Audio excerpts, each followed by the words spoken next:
Assalamualaikum warahmatullahi wabarakatuh. Apa kabar sahabat Al-Fatah yang dimuliakan Allah? Semoga kita dalam keadaan sehat, dilimpahkan rezekinya dan diberikan keberkahan dunia dan akhirat. Amin ya robbal alamin.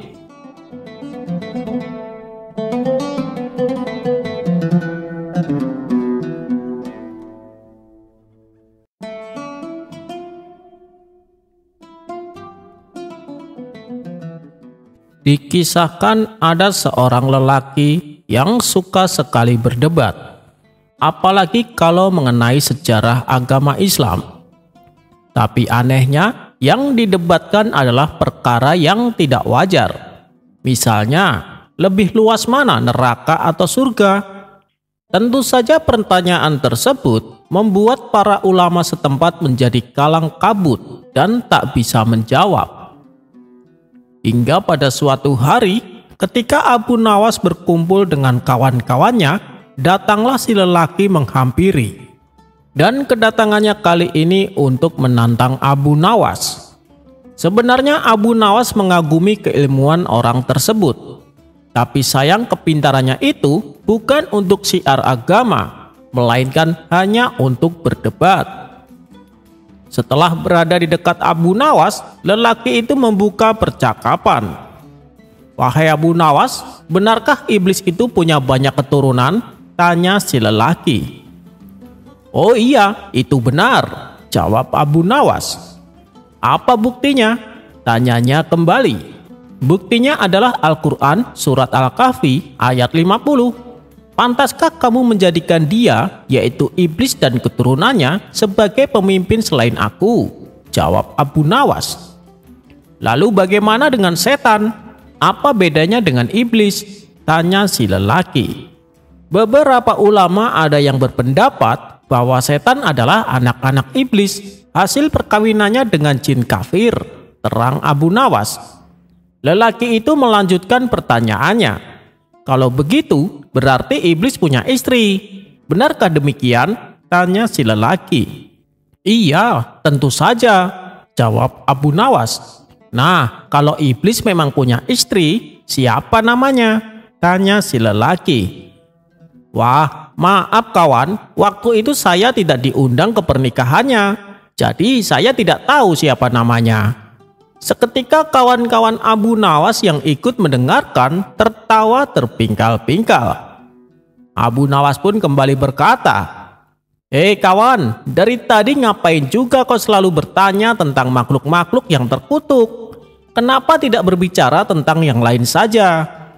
Misalnya, manusia-manusia mulia pilihan Allah, contohnya seperti para nabi." Lelaki itu membalas, "Kalau sejarah para nabi, hampir semuanya aku sudah tahu." Abu Nawas kemudian bertanya, "Apa kau yakin sudah mengetahui semuanya?" "Iya, aku sudah tahu," jawab si lelaki. "Baik, aku akan mengujimu dengan memberi satu pertanyaan. Siapa nama istri Nabi Daud?" kata Abu Nawas gantian bertanya. Mendengar pertanyaan itu ia pun kaget dan sama sekali tidak terpikirkan olehnya. "Waduh, aku belum tahu siapa namanya. Apa kau tahu?" balas orang itu balik bertanya. "Oh, tentu saja aku tahu," jawab Abu Nawas enteng. "Benarkah? Beritahu aku Abu Nawas, siapa namanya, agar ilmuku semakin bertambah," pinta orang itu. "Waduh, gimana ya? Ini ilmu yang sangat berharga. Bahkan tidak ada satu ulama pun yang tahu," ujar Abu Nawas.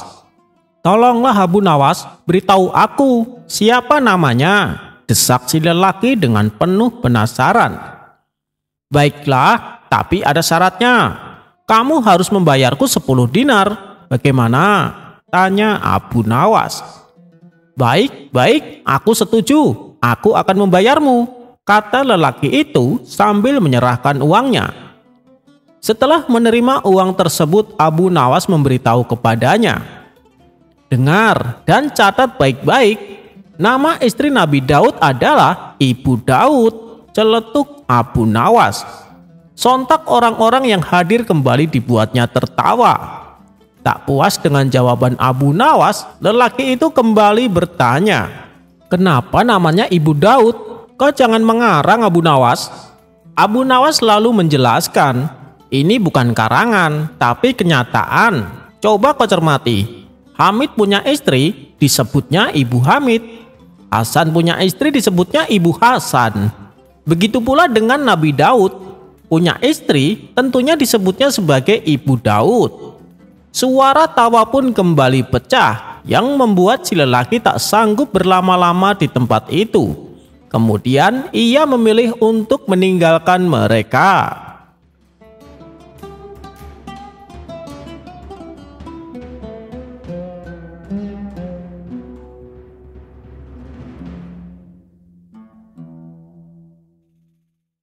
Dikisahkan ada gerombolan perampok yang terkenal sangat sadis dan kejam. Mereka melakukan aksinya di tengah padang gurun pada malam hari. Setiap kali ada rombongan kabilah yang melintasi jalan tersebut, kawanan perampok ini langsung menyergapnya dan menjarah semua harta benda milik para kabilah. Apabila ada yang berani mencoba melawan, maka kawanan perampok ini tak segan-segan untuk membunuhnya.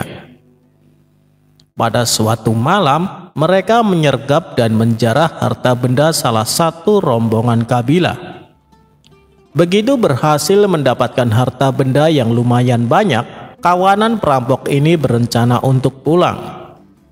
Tapi karena waktu sudah larut malam, belum lagi rasa kantuk dan capek yang mereka rasakan, akhirnya mereka memutuskan mencari tempat terdekat untuk istirahat.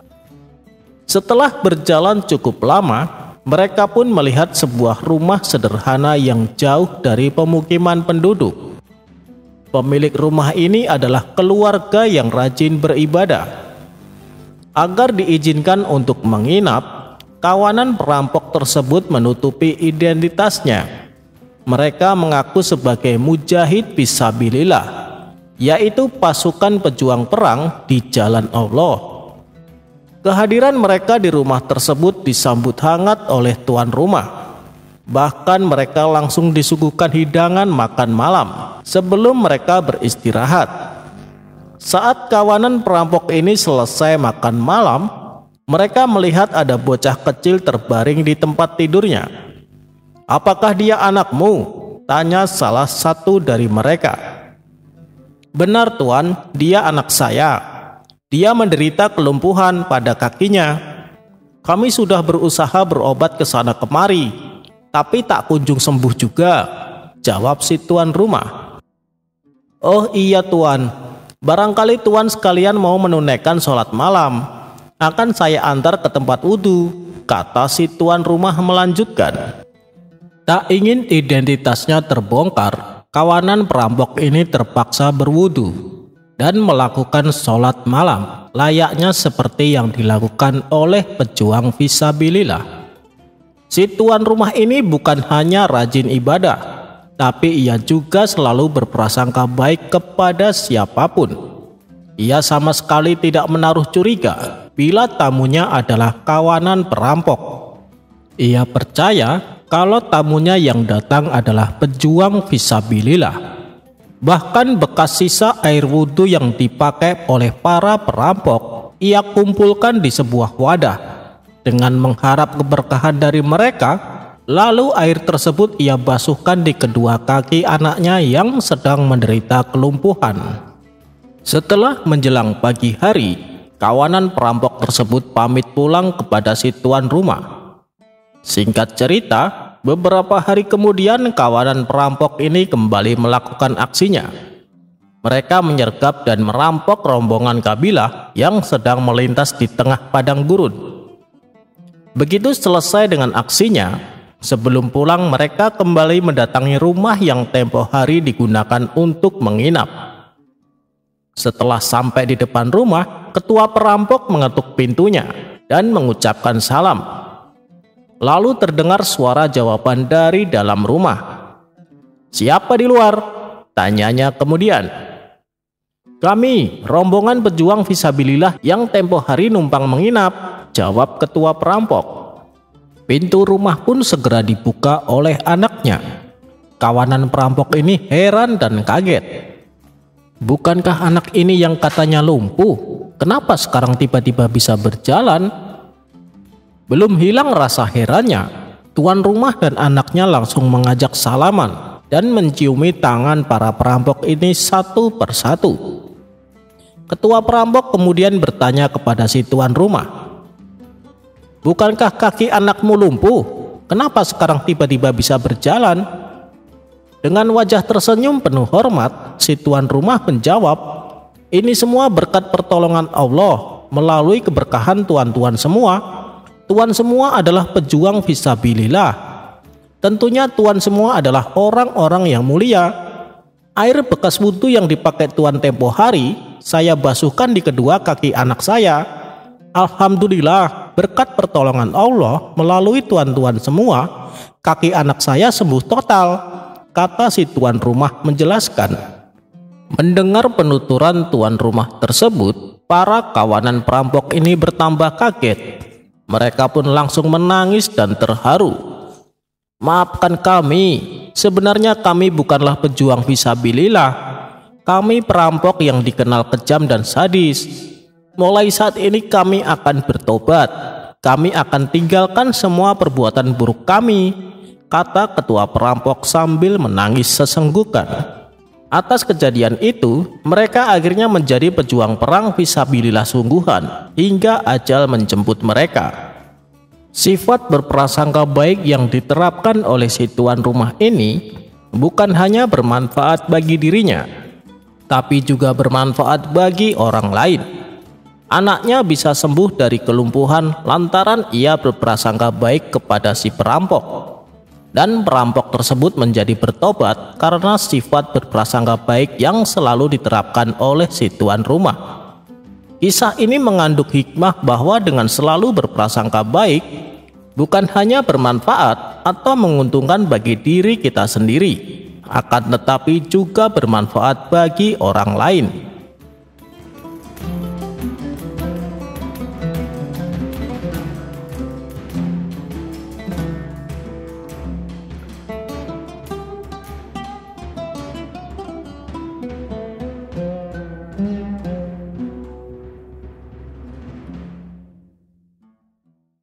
Dikisahkan, ada seorang tukang cukur rambut yang terkenal dengan keahliannya yang luar biasa. Konon katanya, apabila cukur rambut di tempat itu, yang tadinya berwajah jelek, seketika akan menjadi tampan.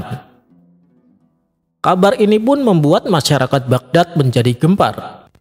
Ada yang percaya dan ada pula yang tidak. Sementara Abu Nawas yang awalnya tidak memperdulikan kabar tersebut, akhirnya dibuat penasaran juga. Dan untuk membuktikan kebenarannya, Abu Nawas lalu mendatangi si tukang cukur. Setibanya di sana, Abu Nawas langsung disambutnya. "Silahkan masuk tuan, tuan pasti ingin potong rambut," kata si tukang cukur menyambutnya. "Iya, saya dengar kau adalah tukang cukur yang luar biasa. Saya ingin potong rambut supaya kelihatan lebih muda," ujar Abu Nawas. "Baik tuan, Anda telah datang di tempat yang tepat," timpal si tukang cukur. Beberapa saat kemudian, setelah si tukang cukur selesai melakukan tugasnya, lalu ia mempersilahkan Abu Nawas untuk berkaca di cermin yang sudah disediakan. Namun, Abu Nawas tak melihat perubahan pada dirinya. Penampilanku masih terlihat sama. Katanya kalau cukur di sini bisa kembali muda. Hanya rambutku saja yang kini jadi pendek. Tapi muka saya masih terlihat tua," protes Abu Nawas.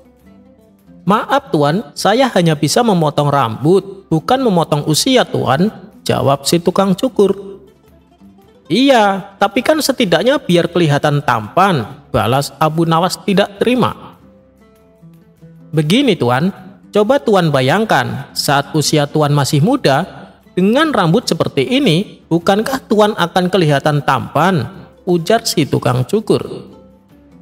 Mendengar alasan tersebut, Abu Nawas pun hanya tersenyum. "Benar juga apa yang kau katakan," ucap Abu Nawas dan pergi meninggalkan tukang cukur tersebut.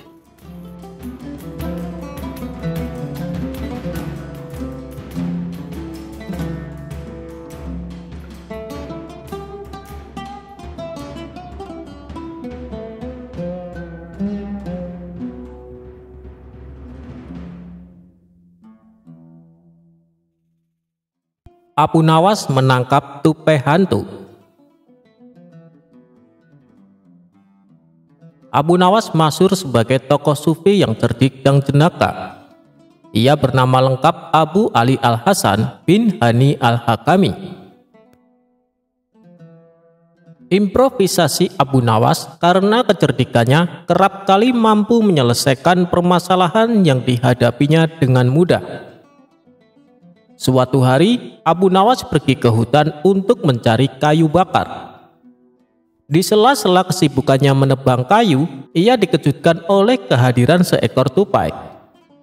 Tupai tersebut berlari ke sana kemari seakan asyik bermain. Karena Abu Nawas yang baru pertama kali melihat hewan seperti itu, tentu saja ia menjadi heran dan penasaran. Maka ia pun berniat membunuhnya. Setelah berupaya keras, akhirnya Abu Nawas berhasil menangkap tupai tersebut. "Hewan ini aneh, aku harus menunjukkan kepada orang-orang," kata Abu Nawas dalam hati.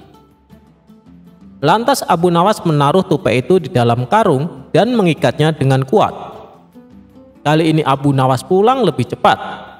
Bahkan ia tidak membawa kayu seperti biasanya. Ia hanya membawa karung berisikan tupai tersebut. Melihat hal itu, istrinya pun heran. "Mana kayunya? Kenapa malah membawa karung?" tanya sang istri. "Wahai istriku, aku punya kabar baik. Tadi, sewaktu aku di hutan, aku menangkap hewan langka dan aneh. Sekarang hewannya ada di karung ini. Rencananya, aku akan memanggil penduduk kampung dan memperlihatkan hewan ini. Semoga mereka mengenalinya, lalu aku akan menjualnya dengan harga tinggi," jawab Abu Nawas. Ucapan Abu Nawas membuat sang istri penasaran dan ingin membuka karung tersebut. "Jangan dibuka, nanti dia bisa kabur," sahut Abu Nawas. Selanjutnya Abu Nawas berpesan kepada istrinya, "Aku akan pergi memanggil orang-orang agar datang kemari. Awas, jangan sampai dibuka karungnya ya," pesan Abu Nawas kepada istrinya.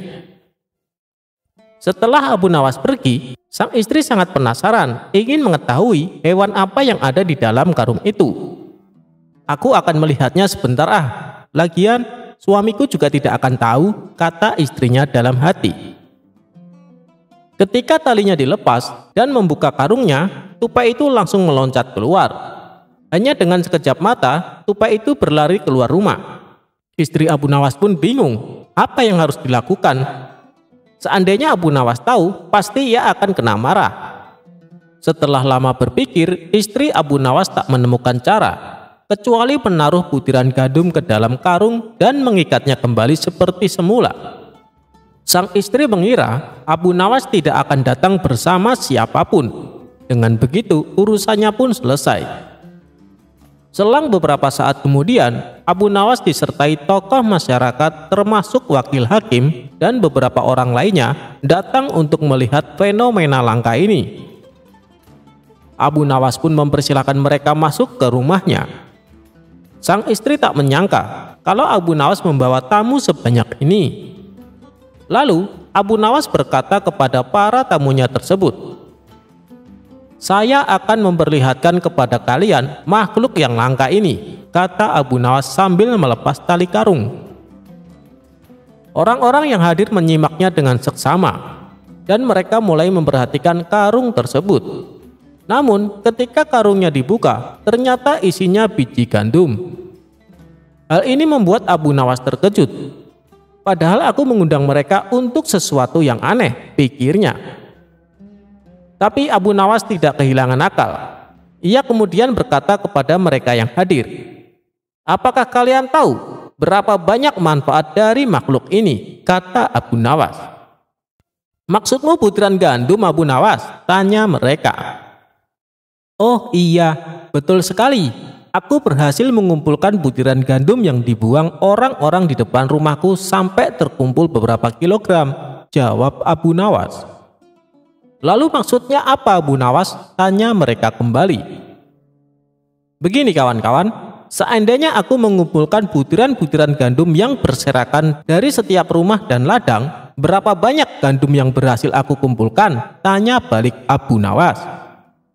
"Tentu lumayan banyak, Abu Nawas," jawab mereka. "Nah, itu kalian tahu kenapa kita tidak memperdulikan nikmat dari Allah, kawan-kawan? Aku memiliki usulan. Bagaimana kalau orang-orang yang membuang biji gandum supaya didenda?" ujar Abu Nawas. "Ya, benar sekali. Aku setuju, Abu Nawas. Dengan begitu, kita tidak akan mengeluh kekurangan gandum." "Baiklah Abu Nawas, kita akan menyampaikan usulanmu kepada hakim," kata mereka serempak. Akhirnya Abu Nawas lega karena dirinya berhasil lolos dari rasa malu. Tapi ia masih bingung, bagaimana mungkin seekor hewan bisa berubah jadi biji gandum. Pada hari berikutnya, seperti biasa Abu Nawas pergi mencari kayu di hutan. Di sana ia kembali melihat seekor tupai yang sedang berlari. "Dasar binatang hantu, bagaimana kau bisa menjelma menjadi gandum?" kata Abu Nawas dengan kesal. Demikianlah kisah kelucuan Abu Nawas, semoga bermanfaat.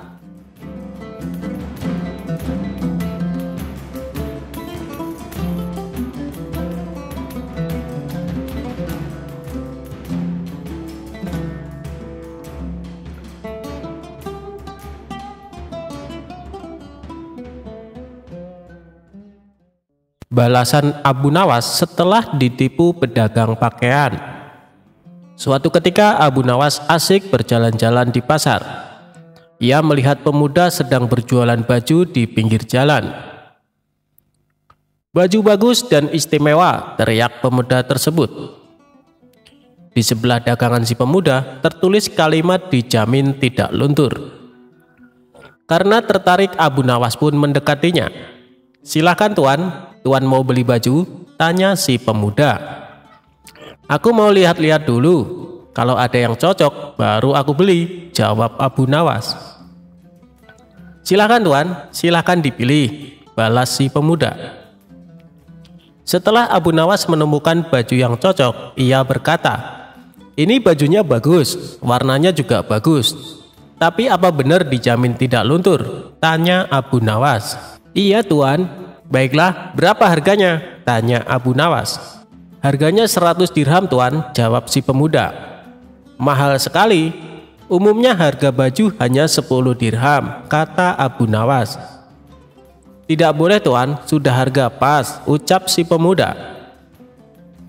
Sejenak Abu Nawas berpikir, bajunya sih bagus, warnanya juga bagus, apalagi tertulis dijamin tidak luntur. Mungkin karena itu harganya agak mahal, ujar Abu Nawas dalam hati. "Baiklah, aku beli baju ini seharga 100 dirham, ucap Abu Nawas. "Terima kasih tuan, semoga tuan puas belajar di tempat saya," ucap si pemuda. Singkat cerita, Abu Nawas pun pulang membawa baju barunya. Namun di perjalanan baju barunya terjatuh dan kotor. Abu Nawas mencuci baju baru tersebut dengan direndam air. Dan warna baju yang tadinya bagus mendadak memudar dan luntur. "Aku telah ditipu, katanya dijamin tidak luntur," gerutu Abu Nawas. Merasa kesal karena ditipu, Abu Nawas langsung menemui pemuda tersebut di pasar. "Hei pemuda, ternyata kau penipu," hardik Abu Nawas. "Memangnya saya menipu apa tuan?" kata pemuda itu berkilah. "Kamu bilang dijamin tidak luntur, tapi baru direndam ternyata luntur," tutur Abu Nawas. "Saya tidak bilang dijamin tidak luntur, Anda sendiri yang mengatakan begitu," kata penjual tersebut. "Tapi saya mengatakan itu karena saya membaca tulisan yang ada di samping baju-baju jualanmu itu," protes Abu Nawas. "Oh, kalau itu berarti Anda salah baca tuan. Anda membaca dari kiri ke kanan. Kalau kita kan orang Arab tuan, bacanya dari kanan ke kiri, luntur tidak dijamin, kata si pemuda menjelaskan. Abu Nawas tak menyangkal perkataan si pemuda. Ia kembali ke rumah dengan perasaan dongkol. Akan kubalas kau nanti, gerutu Abu Nawas. Di rumah Abu Nawas mencari cara agar bisa membalas perbuatan pemuda tersebut. Esok paginya Abu Nawas pergi ke pasar dan berjualan kipas di samping tempat berjualan si pemuda. Kipas silahkan dipilih. Kipas bagus dan awet sampai 100 tahun, teriak Abu Nawas. Berhubung saat itu cuaca lagi panas, pemuda itu mendekati Abu Nawas. Berapa harga kipasnya tuan? Tanya si pemuda. Oh, murah sekali, hanya 100 dirham, jawab Abu Nawas. Apa 100 dirham Anda bilang murah? Di mana-mana harga kipas cuma 1 dirham tuan, balas si pemuda. Ini kan bukan kipas biasa pemuda, kipas ini tidak akan rusak sampai 100 tahun, kata Abu Nawas. Sejenak pemuda itu terdiam. Kalau sampai bertahan selama 100 tahun, tidak ada salahnya harga mahal, pikir si pemuda tersebut. Baiklah tuan, saya beli 1, kata pemuda itu. Setelah transaksi selesai, Abu Nawas buru-buru pulang dengan membawa uang 100 dirham, uang penjualan kipasnya. Sementara si pemuda yang kepanasan segera menggunakan kipasnya, dan baru beberapa menit kipasnya mendadak rusak. Dasar, aku ditipu, ujar si pemuda geram. Ia pun pergi ke rumah Abu Nawas untuk meminta ganti rugi. Hei tuan, Anda ternyata penipu. Katanya kipas ini kuat sampai 100 tahun. Ini dipakai beberapa menit sudah rusak, kata si pemuda. Kamu pasti salah cara pakainya, kata Abu Nawas. Salah bagaimana tuan? Tanya si pemuda. Abu Nawas menjelaskan, cara kipas dipakai biar awet bukan kipasnya yang digerak-gerakan, tapi kepala kamu yang digerakkan ke kanan dan ke kiri. Pasti kipas akan awet sampai 100 tahun, ucap Abu Nawas. Mendengar ucapan Abu Nawas, si pemuda hanya terdiam. Ia menyadari ini adalah pembalasan atas perbuatannya tempo hari pada Abu Nawas.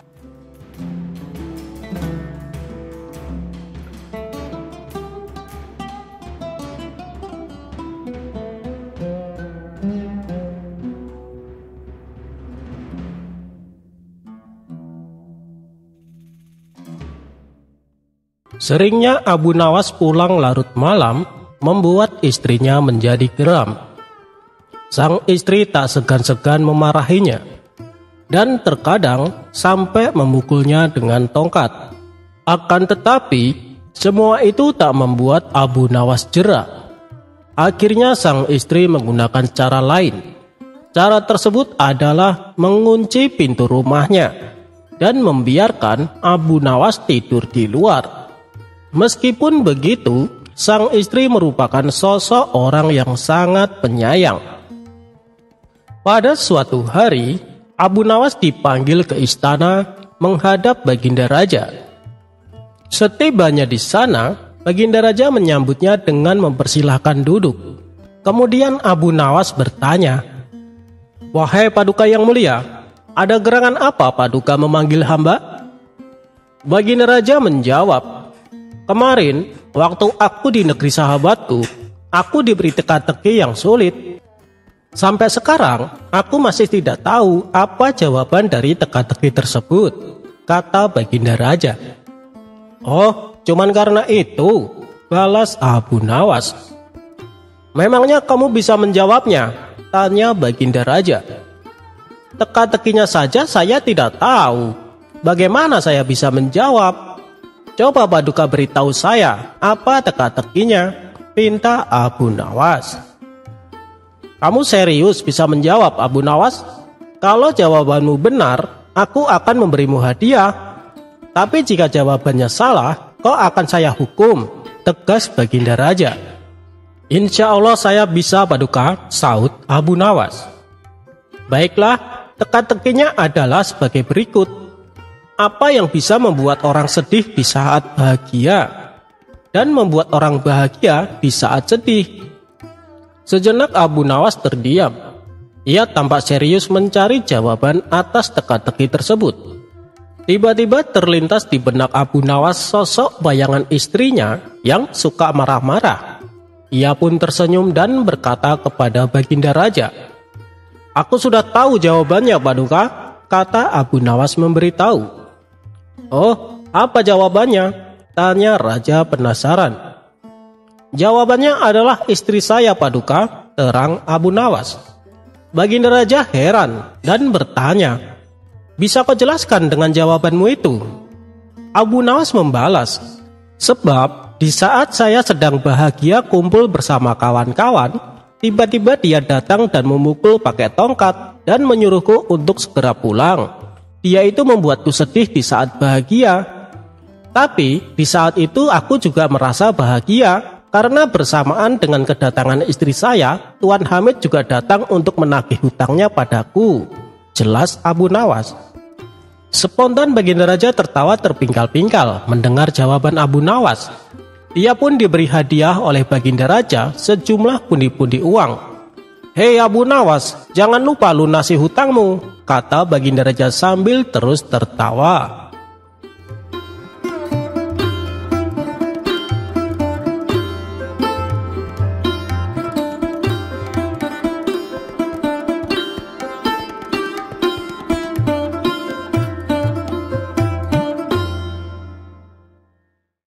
Dikisahkan pada suatu malam, ada dua orang pencuri sedang melancarkan aksinya. Mereka mencuri buah kurma di sebuah kebun milik penduduk setempat. Karena mereka berdua sangat lihai, hanya dalam waktu singkat, dengan mudahnya mereka mampu mengumpulkan sekarung buah kurma. Setelah berhasil mencuri buah kurma, mereka segera berlari ke arah kuburan untuk menghilangkan jejak.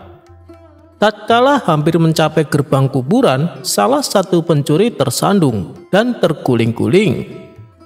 Akibatnya, dua buah kurma terlontar dari karung, jatuh tepat di depan gerbang kuburan.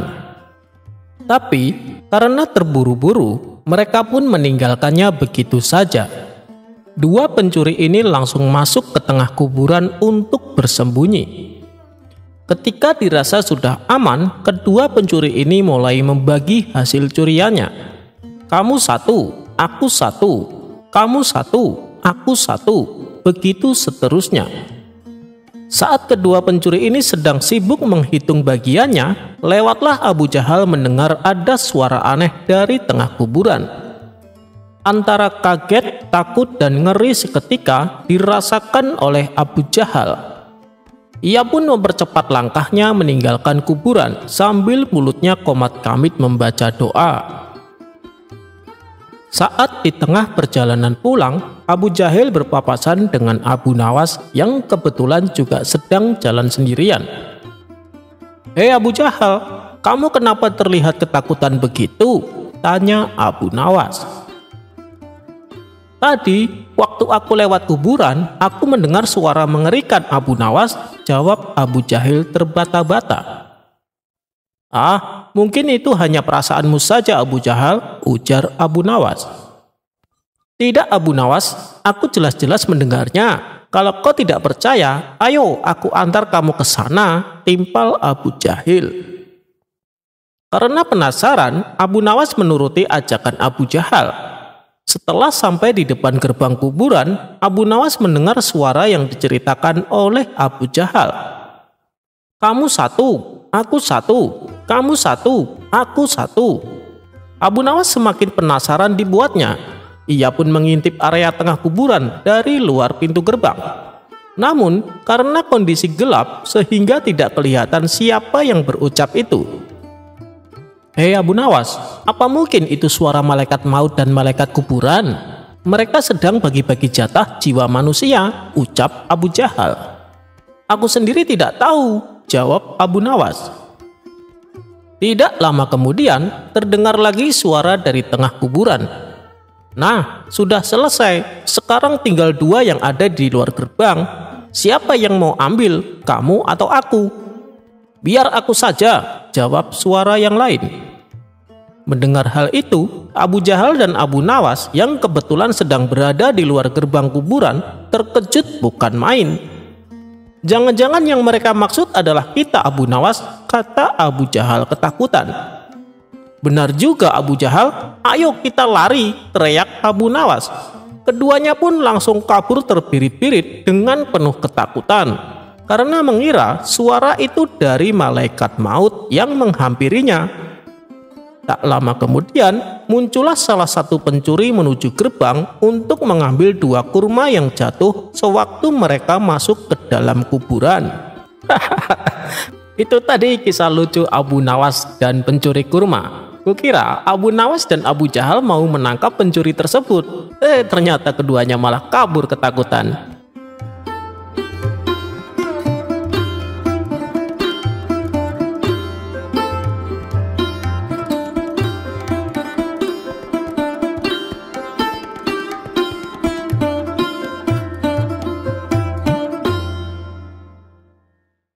Abu Nawas dan nazar tetangga pelit. Diceritakan, Abu Jahil tinggal berdekatan dengan rumah Abu Nawas. Abu Jahil ini terkenal sangat pelit. Ia terbiasa memanfaatkan barang orang lain, termasuk meminjam keledai milik Abu Nawas. Karena seringnya meminjam keledai, Abu Nawas sampai berkata, "Hei Abu Jahil, ambil saja keledai ini untukmu, anggap saja sebagai hadiah dariku." Hal itu dilakukan oleh Abu Nawas karena sering melihat tetangganya yang pelit tersebut berkali-kali pinjam keledainya, seperti tak ingin memiliki keledai sendiri. Mendengar itu, Abu Jahil pun tertawa. "Kenapa aku harus memiliki keledai? Aku hanya perlu mengambilnya ketika membutuhkan saja. Jadi aku tidak usah repot menanggung biaya makannya," balas Abu Jahil. Begitulah sifat Abu Jahil. Karena pelit, ia sampai tidak mau memelihara keledai. Suatu ketika, Abu Jahil jatuh sakit. Ia sudah berobat kemana-mana, tapi penyakitnya tak kunjung sembuh. Abu Jahil lalu meminta nasihat kepada Abu Nawas. "Tolonglah Abu, apa yang harus aku lakukan agar bisa sembuh?" ucap Abu Jahil. "Begini Abu Jahil, mungkin penyakitmu ini karena akibat sifatmu sendiri. Hilangkanlah sifat pelit dan bakhilmu, insya Allah penyakitmu bisa hilang," tutur Abu Nawas. "Baiklah Abu Nawas, aku nazar kalau aku sembuh, aku akan mentraktir kawan-kawan kita," balas Abu Jahil. Tidak berselang lama, Abu Jahil sembuh dari sakitnya dan menemui Abu Nawas. "Kamu sudah sembuh Abu Jahil?" tanya Abu Nawas. "Alhamdulillah Abu Nawas, dan aku berniat melaksanakan nazar dengan mengundang kawan-kawan kita makan," jawab Abu Jahil. Kemudian dengan ditemani Abu Nawas, Abu Jahil berkeliling kampung untuk mengundang kawan-kawannya. Setelah malam tiba, kawan-kawannya sempat ragu untuk datang sebab mereka tahu Abu Jahil sangat pelit. Namun Abu Nawas meyakinkan mereka kalau kali ini Abu Jahil benar-benar akan mentraktir mereka makan. Ini merupakan suatu nazar yang diucapkan sewaktu sakit, kata Abu Nawas. Maka mereka pun bersedia mendatangi undangan Abu Jahil. Dan di sana mereka melihat berbagai macam hidangan lezat sudah tersedia di meja makan. Tidak lama kemudian Abu Jahil datang dan duduk di kursi yang sudah disediakan. Untuk menghormati tuan rumah, mereka menunggu Abu Jahil yang mengambilnya terlebih dahulu. Ketika mencicipi daging sapi, ia langsung berteriak, "Hei pelayan, kenapa masakan daging sapi ini tidak dikasih garam? Masukkan lagi ke dalam," perintah Abu Jahil. Si pelayan segera mengambil daging sapi dan membawanya masuk. Kemudian Abu Jahil mencicipi masakan ayam kalkun. "Hei pelayan, kenapa masakan daging kalkun ini kebanyakan kecap dan membuat rasanya tidak enak? Masukkan kembali ke dalam," perintah Abu Jahil. Si pelayan kembali mengambil masakan ayam kalkun dan membawanya masuk.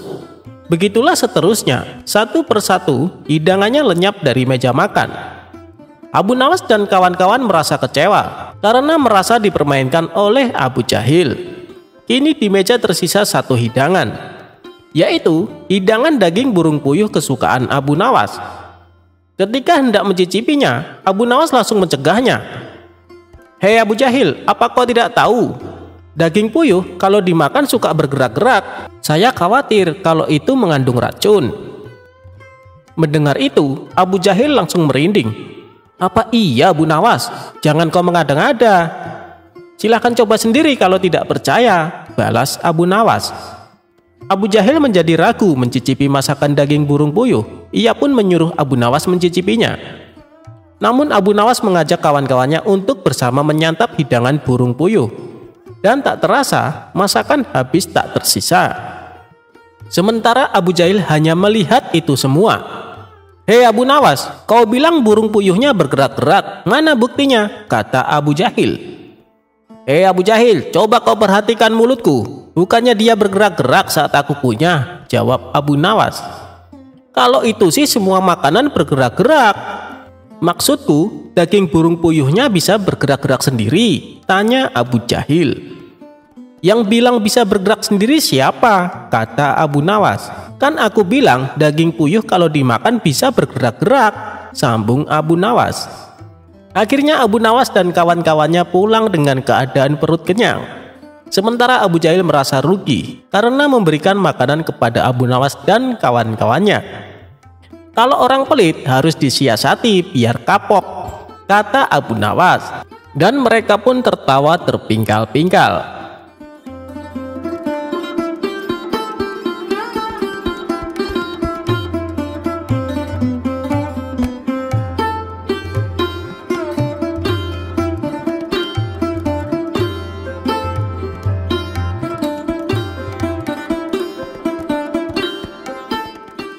Cara mensiasati tukang bohong.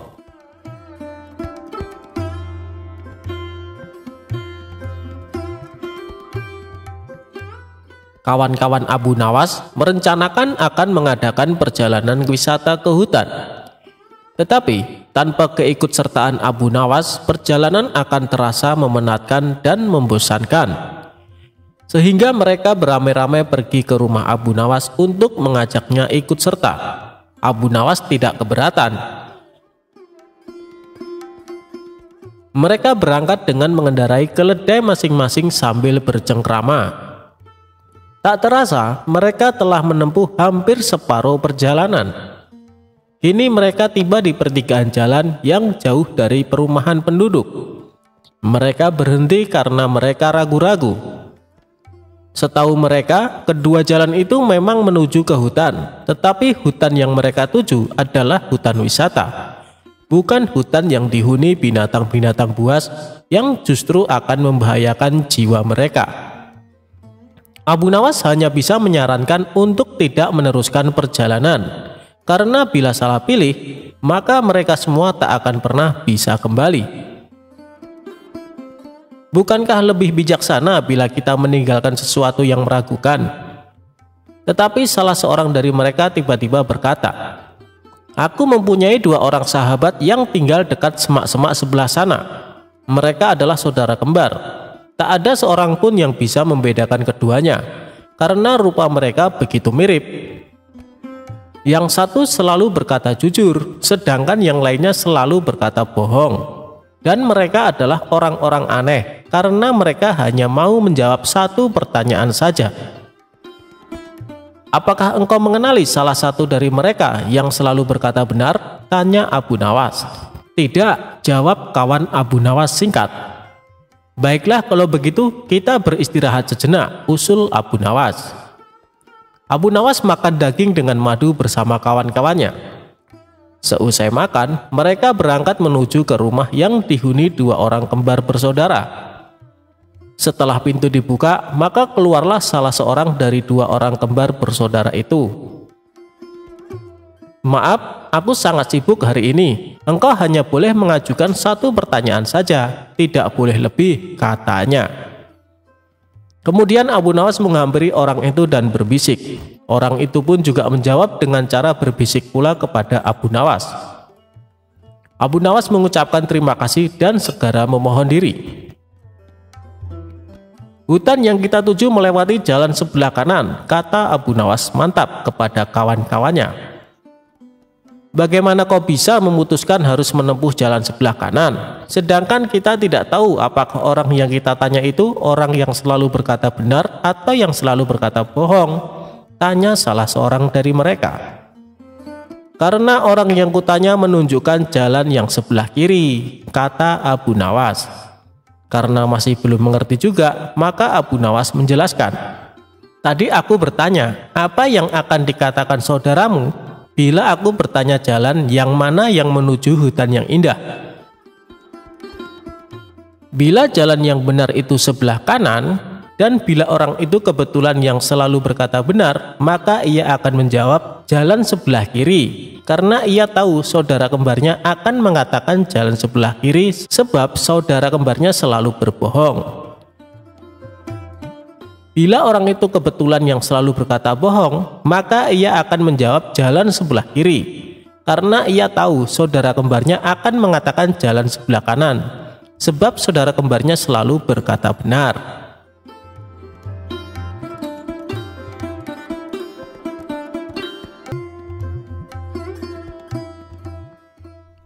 Sosok Abu Nawas memang identik dengan kisahnya yang mampu mengocok perut. Sejumlah tingkah Abu Nawas juga kerap membuat sang raja kala itu terpingkal terbahak-bahak. Selain itu, Abu Nawas memang bukan orang kaya raya. Lebih tepatnya ia hanya keluarga yang sederhana. Untuk memenuhi kebutuhan pokoknya sehari-hari bisa saja dikatakan sangat tercukupi. Apalagi untuk kebutuhan mewah, Abu Nawas tentu belum bisa merasakannya. Abu Nawas tidak mempunyai barang mewah dan makanan mewah di rumahnya. Semua serba cukup dalam kadar yang sederhana. Namun nasib apes pernah menimpa Abu Nawas. Kala itu tidak ada hujan, tidak ada angin, sang istri tiba-tiba minta dibelikan kalung oleh Abu Nawas. Hal itu membuat Abu Nawas pusing 7 keliling. Bagaimana mungkin bisa ia memenuhi keinginan istrinya? Sedangkan untuk makan mewah saja ia tidak mampu, apalagi membelikan perhiasan kalung. Wahai istriku, maafkan saya tidak mungkin bisa menyanggupi keinginanmu. Kan kamu tahu sendiri, kita adalah keluarga sederhana yang hidupnya hanya pas-pasan, kata Abu Nawas dengan lemah lembut.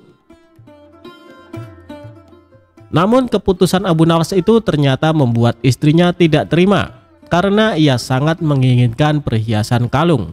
Selama ini istri Abu Nawas itu merasa tidak pernah menuntut apapun, tidak pernah meminta yang macam-macam. Ia ingin satu kali ini saja permintaannya dituruti, entah bagaimana caranya. Akan tetapi lagi-lagi Abu Nawas tidak berani mengiyakan. Ia hanya meminta istrinya supaya selalu bersyukur dengan apa yang ada. Marahlah istri Abu Nawas. Ia terus mengomel dan memarahi suaminya. Tak tahan dengan omelan sang istri, Abu Nawas lalu pergi meninggalkan rumah. Istrinya yang masih marah kepada Abu Nawas berniat membalas dengan memasak sop yang sangat pedas untuknya. Saat malam tiba, Abu Nawas pun pulang. Sang istri berpura-pura tersenyum hangat menyambut kedatangannya. Abu Nawas lalu diajaknya duduk di meja makan, kemudian sang istri menghidangkan sop yang pedas tersebut.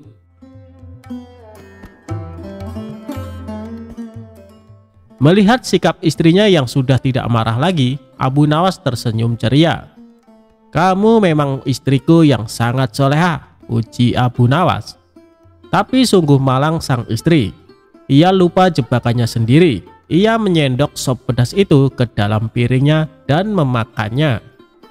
Air mata pun seketika meleleh di kedua pipinya karena rasa pedas yang luar biasa. Abu Nawas seketika itu kaget dan heran melihat istrinya tiba-tiba menangis sesenggukan. "Kenapa kamu menangis, wahai istriku?" tanya Abu Nawas khawatir. "Dulu almarhum ibu sangat menyukai masakan sop ini.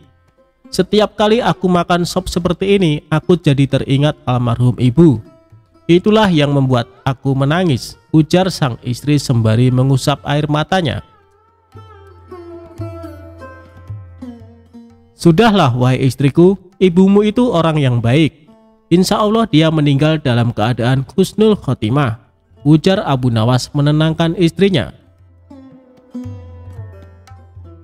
Kini giliran Abu Nawas yang memakan sop pedas tersebut. Betapa terkejutnya ia. Ternyata sop yang ia makan pedasnya bukan main.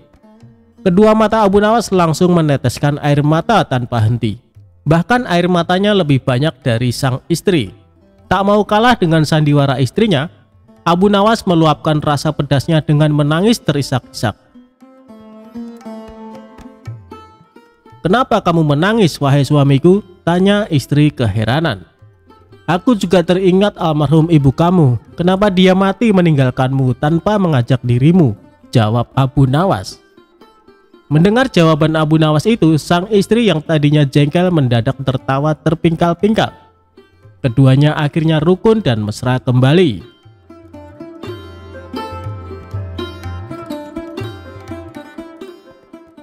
Perebutan tanah Abu Nawas dan Abu Jahal. Dikisahkan, Abu Nawas mempunyai tetangga yang licik.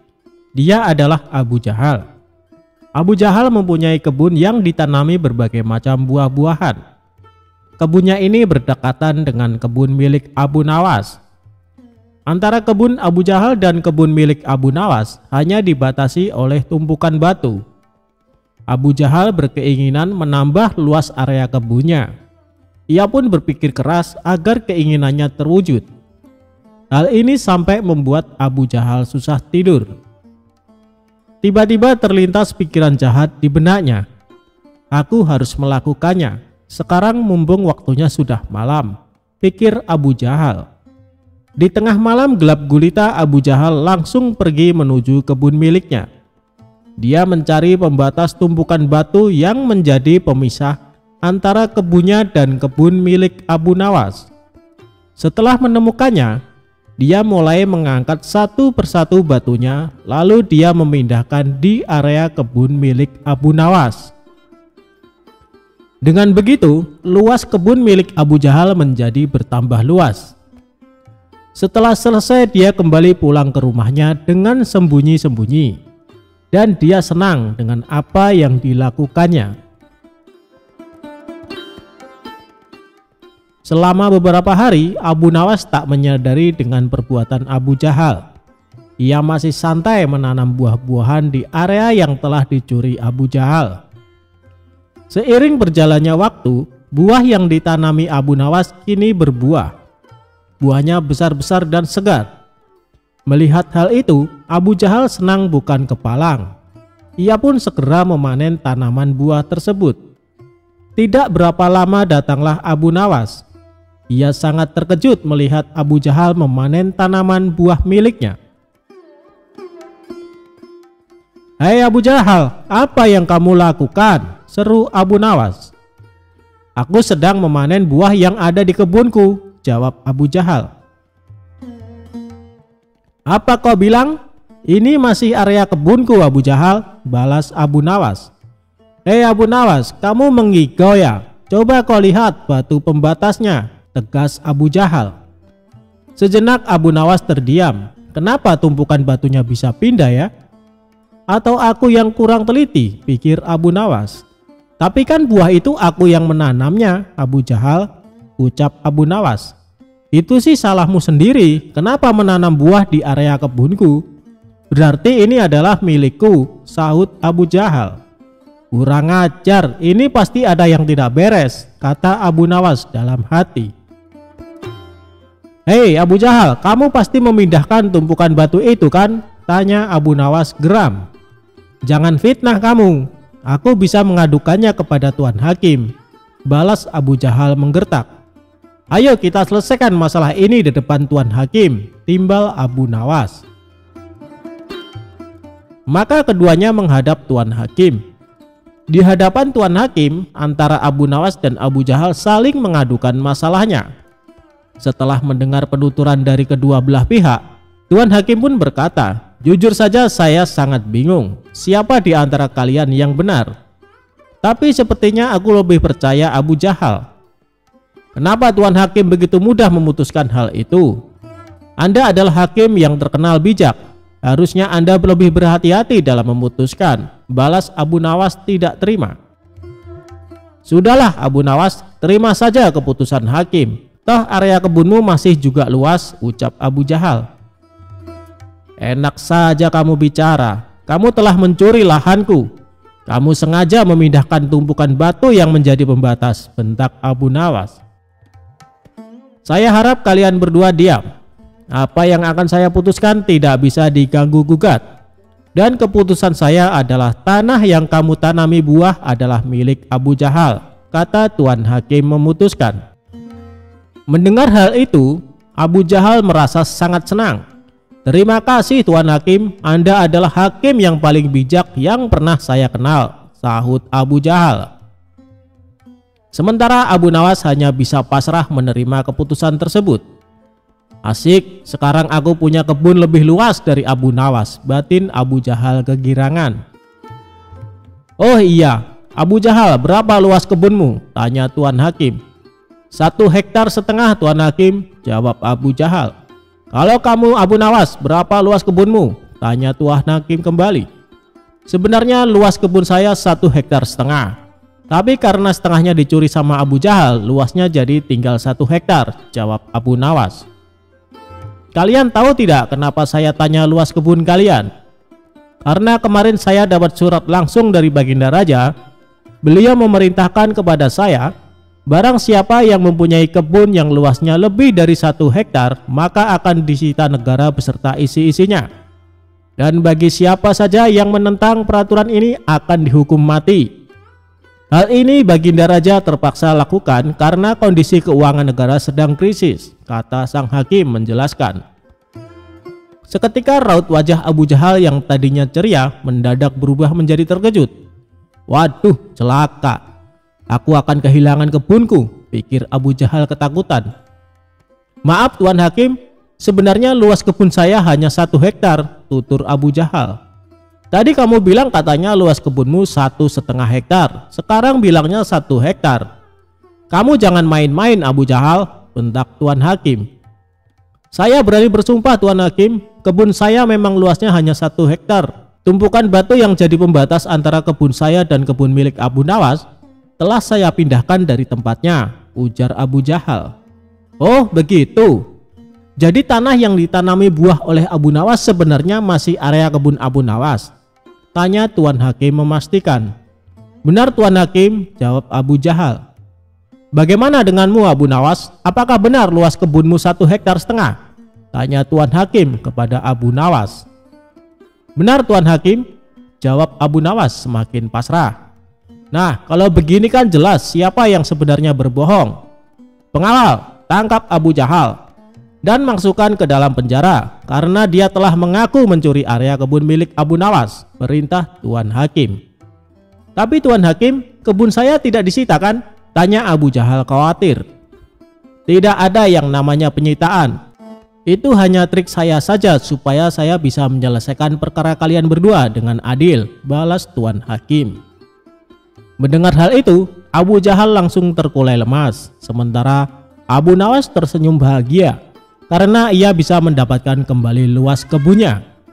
Demikianlah kisah cerdik Abu Nawas melawan Abu Jahal.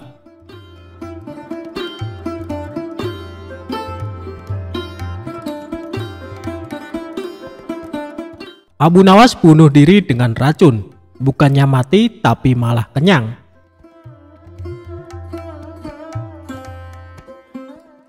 Sebelum menjadi orang kepercayaan Baginda Raja, Abu Nawas pernah bekerja sebagai penjahit. Kala itu, Abu Nawas bekerja sebagai penjahit pakaian pada seorang tuan yang memiliki toko pakaian. Karena sifatnya yang sangat rajin dan ulet dalam bekerja, maka Abu Nawas sangat dipercayai oleh tuan majikannya. Bahkan di tempat kerjanya, Abu Nawas dicap sebagai salah satu pekerja yang paling teladan. Namun sayangnya tuan majikan Abu Nawas adalah orang yang sangat pelit sekali. Bahkan tuannya tersebut tidak pernah memberikan perhatian khusus apalagi bonus kepada Abu Nawas. Tidak jarang tuannya tersebut sering membawa banyak sekali makanan ke tempat usahanya. Namun tidak ada satupun pekerja yang diberikan atau ditawari makanan tersebut. Sehingga sikap tuannya tersebut lama-kelamaan membuat Abu Nawas merasa jengkel. Karena sudah terlalu jengkel dengan tuannya, pada sebuah kesempatan Abu Nawas akhirnya memutuskan untuk mengerjai tuannya tersebut. Abu Nawas mengerjai majikannya dengan alasan ingin bunuh diri menggunakan racun. Suatu ketika, tuan majikan Abu Nawas datang dengan membawa sebuah kendi yang berisi madu. Karena Abu Nawas melihat hal itu, kemudian dia menghampiri tuannya sembari menanyakan apa isi dari kendi tersebut. Selain itu, ia juga meminta kepada tuan majikannya agar diberikan isi dari kendi tersebut. Karena tuannya sangat pelit, maka dengan sengaja ia berbohong kepada Abu Nawas dengan mengatakan kendi tersebut berisi racun. Abu Nawas pun kemudian hanya mengangguk tanda ia percaya kepada tuan majikannya. Padahal dirinya mengetahui kalau tuan majikan sedang berbohong tentang isi kendi tersebut. Terlebih lagi, Abu Nawas sempat mencium bau madu dari kendi yang dibawa oleh tuan majikannya. Tidak lama kemudian, tuan majikan Abu Nawas harus pergi karena ada keperluan. Karena dirasa kendi yang berisi madu tersebut aman dari para pekerjanya, termasuk Abu Nawas, maka kendi tersebut tetap dibiarkan di sana. Melihat kendi berisi madu tersebut ditinggalkan oleh tuannya, maka Abu Nawas tidak membuang-buang kesempatan. Dia pun berusaha menjual sepotong pakaian dan membeli sebuah roti untuk dimakan dengan madu milik tuannya. Setelah berhasil menjual pakaian dan membeli roti, Abu Nawas langsung melahapnya bersama madu milik majikannya. Dia pun memakan roti dan madu majikannya dengan sangat lahap. Tanpa sadar, madu tersebut akhirnya habis tidak tersisa. Dalam kondisi yang kekenyangan, Abu Nawas kemudian meletakkan kendi itu ke tempat semula, lalu melanjutkan pekerjaannya. Tidak lama berselang, majikannya pun kembali dan membawa sebungkus roti yang akan dimakan bersama madunya. Kemudian, majikan Abu Nawas tersebut langsung menghampiri kendi miliknya untuk mengambil madu yang ada di dalamnya. Namun alangkah terkejutnya sang majikan setelah mengetahui kendi tersebut kosong dan tidak ada madunya. Selain itu, ia juga merasa sangat kesal karena mengetahui sepotong kainnya telah hilang tanpa adanya laporan. Kemudian tuan itu berbicara kepada dirinya sendiri dan menganggap hal ini pasti ulah dari Abu Nawas. Selanjutnya, tuan majikan tersebut langsung menghampiri Abu Nawas yang sedang sibuk menjahit pakaian sembari berkata seperti ini. Abu Nawas, apa yang sebenarnya terjadi? Mengapa isi kendi ini kosong? Dan sepotong pakaian telah hilang? Tanya tuannya kepada Abu Nawas. Maaf tuan, tadi sewaktu tuan pergi ada sekelompok pencuri datang mengambil sepotong pakaian, jawab Abu Nawas. Lantas apa yang kamu lakukan kepada pencuri itu? Tanya tuannya lagi. Aku ketakutan dan tidak bisa berbuat apa-apa, kata Abu Nawas sambil pura-pura ketakutan. Lalu, mengapa isi kendiku hilang? Apakah diminum juga oleh pencuri itu? Tanya tuan majikan kembali. Abu Nawas pun mengatakan bukan pencuri itu yang meminum isi kendi tuan majikannya. Karena yang meminum isi kendi tersebut adalah dirinya, sebab ia berniat bunuh diri dengan racun yang ada di dalam kendi tersebut. Karena takut akan dimarahi oleh tuan, maka aku putuskan untuk memilih bunuh diri saja menggunakan racun yang ada di dalam kendi tersebut. Hamba pikir hamba akan mati, tapi ajal hamba belum sampai tuan, kata Abu Nawas kepada majikannya. Mendengar perkataan jujur dan keahlian akal pikir Abu Nawas, tuannya tersebut tidak jadi marah. Selain itu, majikannya tersebut akhirnya sadar apa yang sudah terjadi, karena ulah dirinya yang sangat pelit kepada pekerjanya.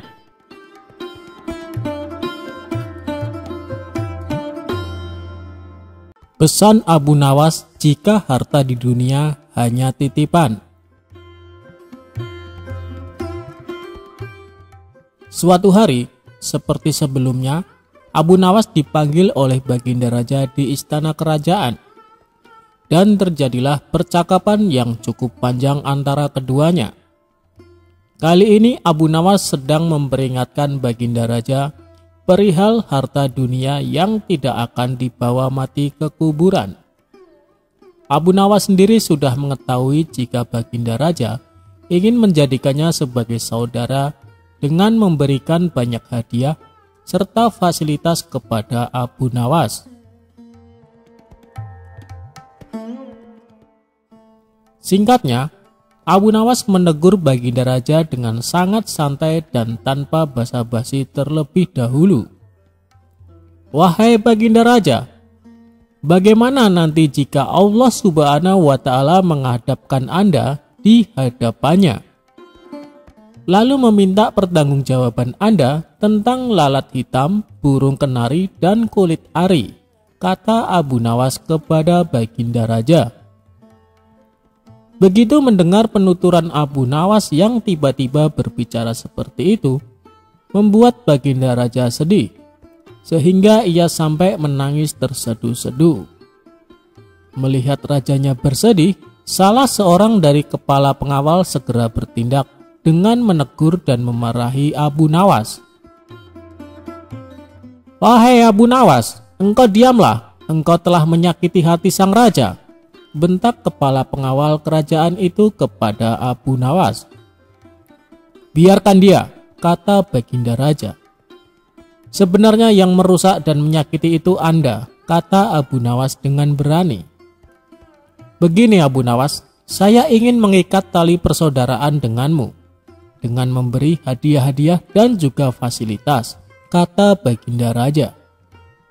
"Kembalikan saja semua harta ke tempat semula yang hendak Paduka berikan kepada hamba," jawab Abu Nawas. "Lalu bagaimana dengan kebutuhanmu?" tanya Baginda Raja. "Aku ingin Anda tidak melihatku dan aku pun tidak melihat Paduka."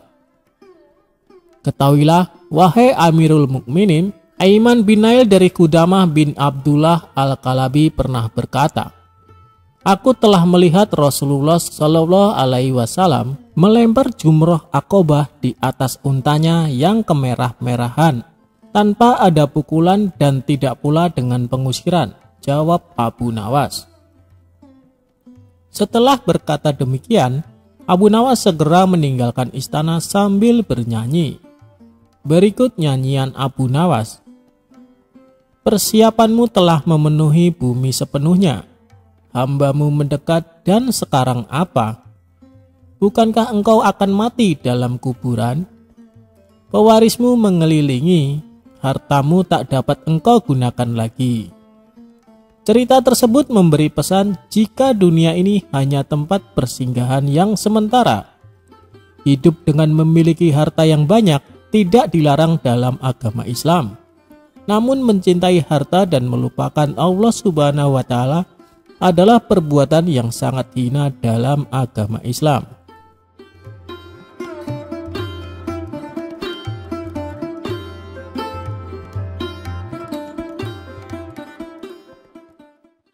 Pesan Abu Nawas kepada orang yang suka pamer harta.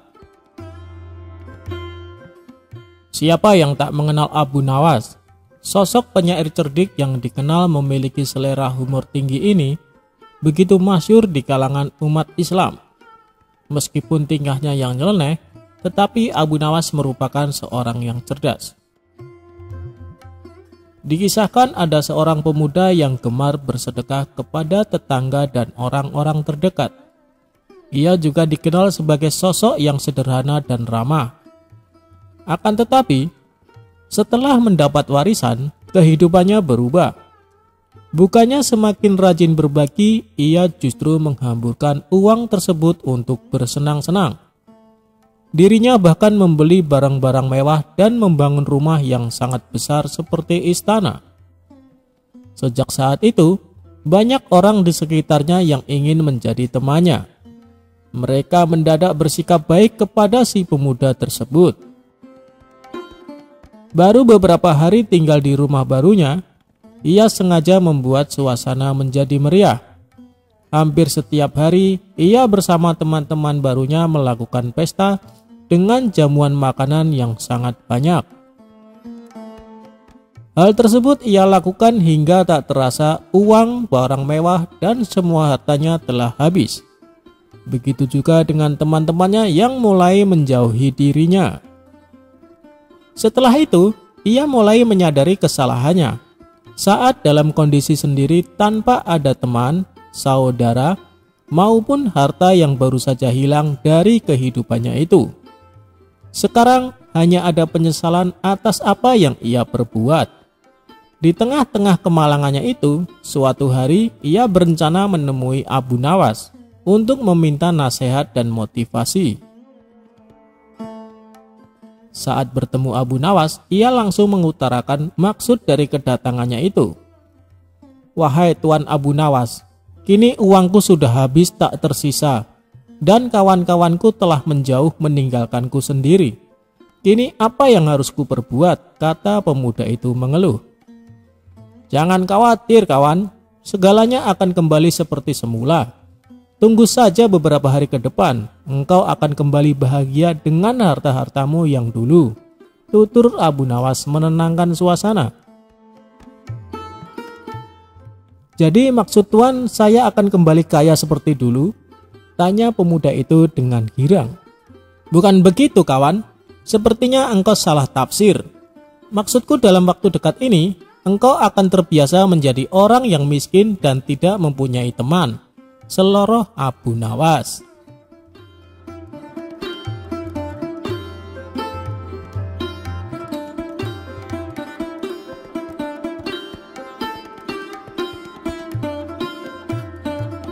Perebutan tanah Abu Nawas dan Abu Jahal. Dikisahkan, Abu Nawas mempunyai tetangga yang licik. Dia adalah Abu Jahal. Abu Jahal mempunyai kebun yang ditanami berbagai macam buah-buahan. Kebunnya ini berdekatan dengan kebun milik Abu Nawas. Antara kebun Abu Jahal dan kebun milik Abu Nawas hanya dibatasi oleh tumpukan batu. Abu Jahal berkeinginan menambah luas area kebunnya. Ia pun berpikir keras agar keinginannya terwujud. Hal ini sampai membuat Abu Jahal susah tidur. Tiba-tiba terlintas pikiran jahat di benaknya. "Aku harus melakukannya. Sekarang mumpung waktunya sudah malam," pikir Abu Jahal. Di tengah malam gelap gulita, Abu Jahal langsung pergi menuju kebun miliknya. Dia mencari pembatas tumpukan batu yang menjadi pemisah antara kebunnya dan kebun milik Abu Nawas. Setelah menemukannya, dia mulai mengangkat satu persatu batunya, lalu dia memindahkan di area kebun milik Abu Nawas. Dengan begitu, luas kebun milik Abu Jahal menjadi bertambah luas. Setelah selesai, dia kembali pulang ke rumahnya dengan sembunyi-sembunyi, dan dia senang dengan apa yang dilakukannya. Selama beberapa hari, Abu Nawas tak menyadari dengan perbuatan Abu Jahal. Ia masih santai menanam buah-buahan di area yang telah dicuri Abu Jahal. Seiring berjalannya waktu, buah yang ditanami Abu Nawas kini berbuah. Buahnya besar-besar dan segar. Melihat hal itu, Abu Jahal senang bukan kepalang. Ia pun segera memanen tanaman buah tersebut. Tidak berapa lama datanglah Abu Nawas. Ia sangat terkejut melihat Abu Jahal memanen tanaman buah miliknya. "Hai Abu Jahal, apa yang kamu lakukan?" seru Abu Nawas. "Aku sedang memanen buah yang ada di kebunku," jawab Abu Jahal. "Apa kau bilang? Ini masih area kebunku Abu Jahal," balas Abu Nawas. "Hei Abu Nawas, kamu mengigau ya? Coba kau lihat batu pembatasnya," tegas Abu Jahal. Sejenak Abu Nawas terdiam. Kenapa tumpukan batunya bisa pindah ya? Atau aku yang kurang teliti, pikir Abu Nawas. Tapi kan buah itu aku yang menanamnya, Abu Jahal, ucap Abu Nawas. Itu sih salahmu sendiri, kenapa menanam buah di area kebunku? Berarti ini adalah milikku, sahut Abu Jahal. Kurang ajar, ini pasti ada yang tidak beres, kata Abu Nawas dalam hati. Hei Abu Jahal, kamu pasti memindahkan tumpukan batu itu kan? Tanya Abu Nawas geram. Jangan fitnah kamu, aku bisa mengadukannya kepada Tuan Hakim, balas Abu Jahal menggertak. Ayo kita selesaikan masalah ini di depan Tuan Hakim, timbal Abu Nawas. Maka keduanya menghadap Tuan Hakim. Di hadapan Tuan Hakim, antara Abu Nawas dan Abu Jahal saling mengadukan masalahnya. Setelah mendengar penuturan dari kedua belah pihak, Tuan Hakim pun berkata, jujur saja saya sangat bingung, siapa di antara kalian yang benar? Tapi sepertinya aku lebih percaya Abu Jahal. Kenapa Tuan Hakim begitu mudah memutuskan hal itu? Anda adalah hakim yang terkenal bijak. Harusnya Anda lebih berhati-hati dalam memutuskan, balas Abu Nawas tidak terima. Sudahlah Abu Nawas, terima saja keputusan hakim. Toh area kebunmu masih juga luas, ucap Abu Jahal. Enak saja kamu bicara, kamu telah mencuri lahanku. Kamu sengaja memindahkan tumpukan batu yang menjadi pembatas, bentak Abu Nawas. Saya harap kalian berdua diam. Apa yang akan saya putuskan tidak bisa diganggu gugat. Dan keputusan saya adalah tanah yang kamu tanami buah adalah milik Abu Jahal, kata Tuan Hakim memutuskan. Mendengar hal itu, Abu Jahal merasa sangat senang. Terima kasih Tuan Hakim, Anda adalah hakim yang paling bijak yang pernah saya kenal, sahut Abu Jahal. Sementara Abu Nawas hanya bisa pasrah menerima keputusan tersebut. Asik, sekarang aku punya kebun lebih luas dari Abu Nawas, batin Abu Jahal kegirangan. Oh iya, Abu Jahal, berapa luas kebunmu? Tanya Tuan Hakim. 1,5 hektar Tuan Hakim, jawab Abu Jahal. Kalau kamu Abu Nawas, berapa luas kebunmu? Tanya Tuan Hakim kembali. Sebenarnya luas kebun saya 1,5 hektar. Tapi karena setengahnya dicuri sama Abu Jahal, luasnya jadi tinggal 1 hektar, jawab Abu Nawas. Kalian tahu tidak kenapa saya tanya luas kebun kalian? Karena kemarin saya dapat surat langsung dari Baginda Raja. Beliau memerintahkan kepada saya, barang siapa yang mempunyai kebun yang luasnya lebih dari 1 hektar, maka akan disita negara beserta isi-isinya. Dan bagi siapa saja yang menentang peraturan ini akan dihukum mati. Hal ini Baginda Raja terpaksa lakukan karena kondisi keuangan negara sedang krisis, kata sang hakim menjelaskan. Seketika raut wajah Abu Jahal yang tadinya ceria mendadak berubah menjadi terkejut. Waduh, celaka. Aku akan kehilangan kebunku, pikir Abu Jahal ketakutan. Maaf Tuan Hakim, sebenarnya luas kebun saya hanya 1 hektar, tutur Abu Jahal. Tadi kamu bilang katanya luas kebunmu 1,5 hektar, sekarang bilangnya 1 hektar. Kamu jangan main-main Abu Jahal, bentak Tuan Hakim. Saya berani bersumpah Tuan Hakim, kebun saya memang luasnya hanya 1 hektar. Tumpukan batu yang jadi pembatas antara kebun saya dan kebun milik Abu Nawas telah saya pindahkan dari tempatnya, ujar Abu Jahal. Oh begitu. Jadi tanah yang ditanami buah oleh Abu Nawas sebenarnya masih area kebun Abu Nawas, tanya Tuan Hakim memastikan. Benar Tuan Hakim, jawab Abu Jahal. Bagaimana denganmu Abu Nawas? Apakah benar luas kebunmu 1,5 hektar? Tanya Tuan Hakim kepada Abu Nawas. Benar Tuan Hakim, jawab Abu Nawas semakin pasrah. Nah kalau begini kan jelas siapa yang sebenarnya berbohong. Pengawal, tangkap Abu Jahal dan masukkan ke dalam penjara karena dia telah mengaku mencuri area kebun milik Abu Nawas, perintah Tuan Hakim. Tapi Tuan Hakim, kebun saya tidak disita kan? Tanya Abu Jahal khawatir. Tidak ada yang namanya penyitaan. Itu hanya trik saya saja supaya saya bisa menyelesaikan perkara kalian berdua dengan adil, balas Tuan Hakim. Mendengar hal itu, Abu Jahal langsung terkulai lemas, sementara Abu Nawas tersenyum bahagia karena ia bisa mendapatkan kembali luas kebunnya. Demikianlah kisah cerdik Abu Nawas melawan Abu Jahal.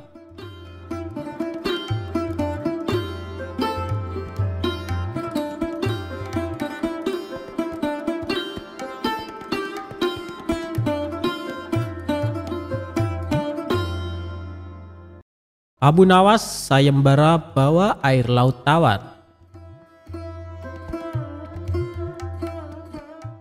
Kisah Abu Nawas kali ini berawal dari Baginda Raja yang memiliki seorang menteri kepercayaan dan senantiasa mendampingi.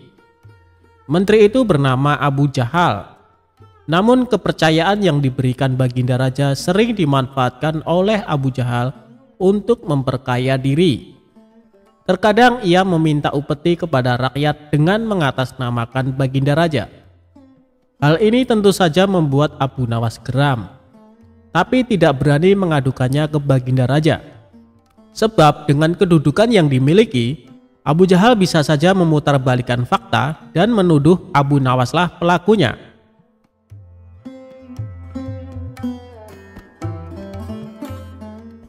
Seiring berjalannya waktu, penasehat istana meninggal dunia.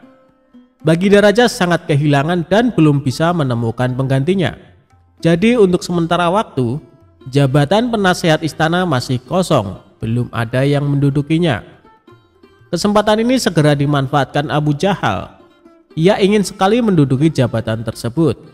Dengan begitu, ia bisa lebih leluasa mempengaruhi Baginda Raja. Segala cara Abu Jahal lakukan. Di depan Baginda Raja, Abu Jahal terus mencari muka agar terpilih menjadi penasehat istana. Tapi sayangnya ambisi Abu Jahal ini harus kandas di tengah jalan. Karena tidak berapa lama, Baginda Raja justru memilih Abu Nawas untuk jadi penasehat istana. Keputusan Baginda Raja ini tentu saja membuat Abu Jahal kecewa, sehingga ia menaruh dendam kepada Abu Nawas. Suatu hari ketika Abu Jahal melihat Abu Nawas sedang duduk bersama Baginda Raja, timbul pemikiran di kepalanya. Seharusnya aku yang duduk di tempat Abu Nawas. Abu Nawas tidak pantas duduk di situ. Abu Nawas itu apa dia? Tidak mampu mengurus masalah kerajaan. Pantasnya dia jadi pelawak istana, gerutu Abu Jahal dalam hati.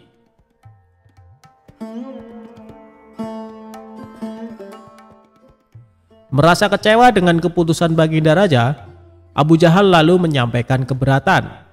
Pada suatu hari, saat Baginda Raja sedang duduk sendirian di singgasananya, Abu Jahal menghadap dan berkata, "Ampun Paduka yang mulia, hamba izin menghadap Baginda Raja." Baginda Raja terkejut melihat Abu Jahal yang tiba-tiba menghadapnya. "Ada apa Abu Jahal? Apa yang ingin kau sampaikan?" tanya Baginda Raja. "Ampun Paduka yang mulia, hamba rasa Abu Nawas tidak pantas menjabat sebagai penasehat istana. Karena menurut hamba, dia tidak tahu apa-apa soal negara." "Abu Nawas itu apa keahliannya? Cuma melucu," tutur Abu Jahal. "Tapi bukankah Abu Nawas terkenal cerdas? Dia juga seorang yang jujur," ujar Baginda Raja. "Apakah Paduka sudah meragukan kejujuran saya?" tanya Abu Jahal. "Bukan seperti itu, kamu kan sudah menduduki jabatan menteri istana. Jadi wajar kalau Abu Nawas yang mengisi jabatan penasehat istana," jawab Baginda Raja. "Tapi hamba lebih berpengalaman Paduka yang mulia. Apalagi mengenai kenegaraan, hamba juga ahli berperang. Tubuh hamba kekar dan perkasa. Lalu hamba sudah lama berbakti kepada Baginda Raja. Hamba rasa hambalah yang lebih pantas menjadi penasehat istana," ucap Abu Jahal. Melihat ambisi Abu Jahal yang begitu besar ingin menjadi penasehat istana, Baginda Raja akhirnya membuat keputusan. Ia ingin mengadakan sayembara antara Abu Nawas dan Abu Jahal. Maka dipanggillah Abu Nawas untuk datang ke istana. Singkat cerita, Abu Nawas pun datang menghadap Baginda Raja.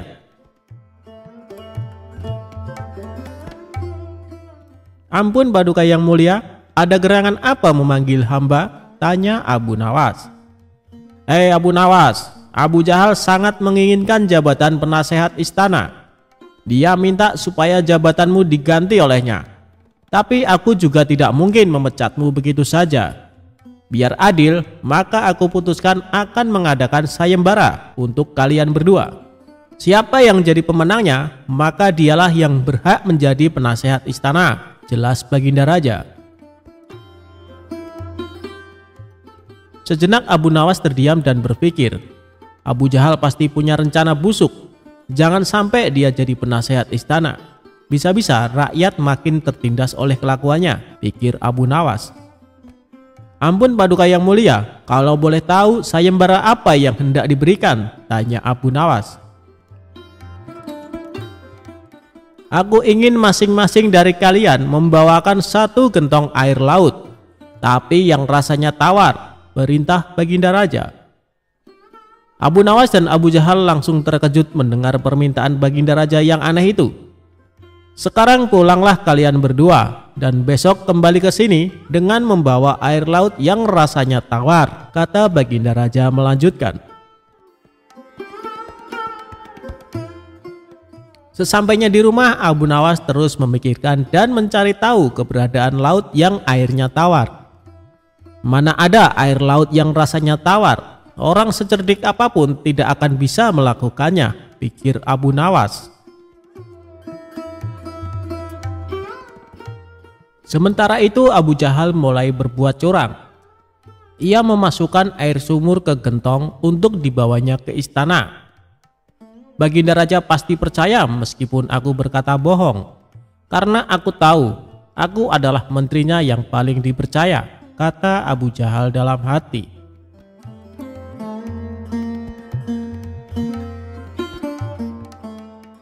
Keesokan harinya, Abu Nawas dan Abu Jahal datang ke istana dengan membawa gentong masing-masing.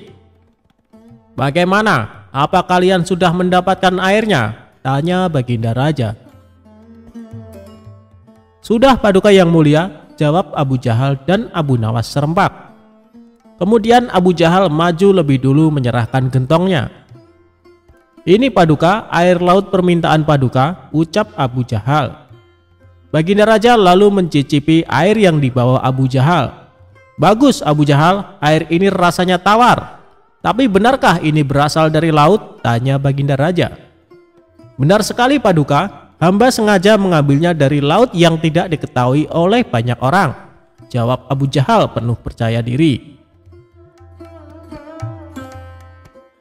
Sekarang tibalah giliran Abu Nawas menyerahkan gentong miliknya. Ketika Baginda Raja mencicipi air yang ada di gentong Abu Nawas, ia pun langsung berkata, "Hei Abu Nawas, kenapa rasanya masih asin dan getir? Yang aku minta air laut rasa tawar," ucap Baginda Raja. Ampun Paduka yang mulia, tapi memang begitulah rasa air laut, balas Abu Nawas. Baiklah, karena lomba ini dimenangkan Abu Jahal, tentu dia yang akan menjadi penasehat istana, tutur Baginda Raja. Mendengar itu Abu Jahal sangat kegirangan, sudah tidak sabar ingin menduduki jabatan tersebut. Ternyata sangat mudah mengelabuhi Baginda Raja, pikir Abu Jahal. Tapi tiba-tiba Baginda Raja kembali berkata, "Hai Abu Jahal, di mana kamu menemukan laut yang airnya tawar? Antarkan aku ke sana sekarang. Aku ingin mandi di sana," titah Baginda Raja. Seketika wajah Abu Jahal menjadi pucat, tubuhnya lemas dan gemetaran. "Anu Paduka yang mulia, hamba kenapa? Kalau kamu tidak bisa membuktikannya, berarti kamu telah membohongiku," ucap Baginda Raja. "Ampun Paduka yang mulia, air yang hamba bawa memang bukan air laut, tapi air dari sumur," kata Abu Jahal ketakutan. "Kamu lancang Abu Jahal, kamu kira aku anak kecil yang mudah dikelabui? Karena kamu telah berani berbohong, maka sebagai hukumannya kamu bukan hanya gagal jadi penasehat istana, tapi juga akan dipecat dari menteri. Kamu juga harus menjalani hukuman penjara," bentak Baginda Raja. Kemudian Baginda Raja memerintahkan beberapa pengawal untuk menangkap Abu Jahal dan memasukkannya ke penjara. Kini tinggallah Abu Nawas di hadapan Baginda Raja. "Hei Abu Nawas, bukankah kamu terkenal cerdik? Bisa saja kamu membohongiku, dan dengan kecerdikanmu itu kamu tentu bisa menutupi kebohonganmu. Tapi kenapa tidak kau lakukan?" tanya Baginda Raja. "Ampun Paduka yang mulia, hamba memang cerdik, tapi hamba bukan pembohong. Secerdik apapun manusia, tidak akan ada yang bisa mengubah rasa air laut menjadi tawar, terang Abu Nawas. Kamu benar Abu Nawas, itulah orang yang saya cari untuk menduduki jabatan sebagai penasehat istana. Cerdik dan jujur, kata Baginda Raja tersenyum puas.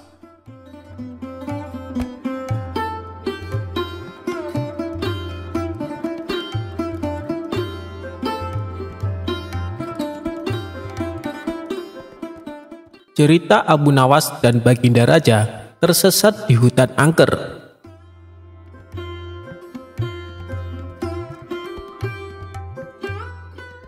Cerita Abu Nawas kali ini bermula dari Baginda Raja yang baru saja melantik hakim baru istana. Hakim tersebut terkenal jujur dan baik hati. Baginda menyukai hakim baru itu karena gemar berburu di hutan layak dirinya. Di sela-sela waktu santai, Baginda Raja memanggil hakim baru tersebut untuk menghadapnya.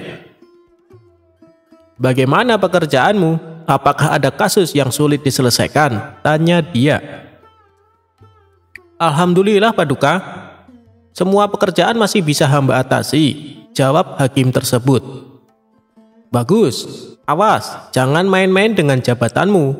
Kalau kamu sampai ketahuan menerima sogokan, aku bukan hanya akan memecatmu, tapi juga akan memenjarakanmu," ancam Baginda Raja. "Jangan khawatir Paduka, hamba ini bukan tipe orang yang suka disogok. Hamba justru sangat membenci perbuatan itu. Hamba ini sudah kaya Paduka, buat apa menerima sogokan? Bukankah Paduka tahu sendiri, gaji sebagai hakim sepenuhnya hamba sumbangkan untuk fakir miskin," ujar hakim baru itu.